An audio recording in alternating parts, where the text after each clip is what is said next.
da terra, porém a terra ela não existia pecado quando Deus ele forma Adão, e nós entendemos, irmãos, aleluia, que essas três pessoas, aleluia, a outra foi a Eva que foi tirada da costela de Adão, duas pessoas que não nasceram do homem pecador. Entenda, meus irmãos, aleluia, que a terceira pessoa, aleluia, que eu coloquei diante desta mensagem, aleluia, para pregar essa noite para você, é Jesus, que não nasceu, aleluia, de homem, ele já estava lá no céu e foi criado, gerado pelo Espírito Santo no ventre de Maria.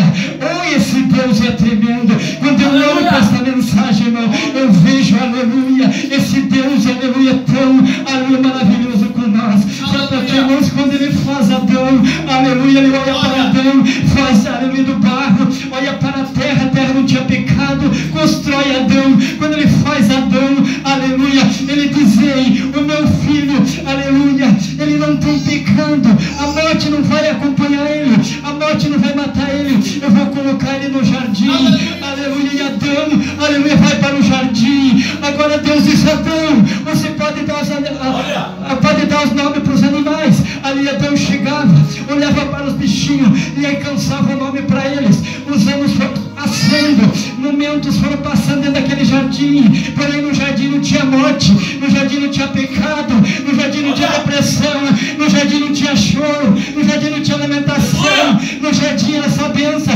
porque toda tardinha Deus se manifestava para Adão e dizia: boa noite, Adão. Adão olhava: boa noite, Senhor, outro dia verá. Aleluia, Adão entrando no jardim, coisa mais linda, meus irmãos, aleluia, era esse jardim. Mas chegou um dia que Adão sentou, aleluia, quem sabe numa cadeira, quem sabe num toco. Adão sentou e baixou a cabeça, ficou com a cabeça baixada, e ali estava Adão, aleluia, triste. E Deus olha lá do céu, aleluia, e vê Adão triste, aleluia. Quando Deus olha, aleluia, Adão triste, ele viu que Adão, ele olhava todos os bichinhos que tinham um parzinho, mas ele estava só. Ele tinha alegria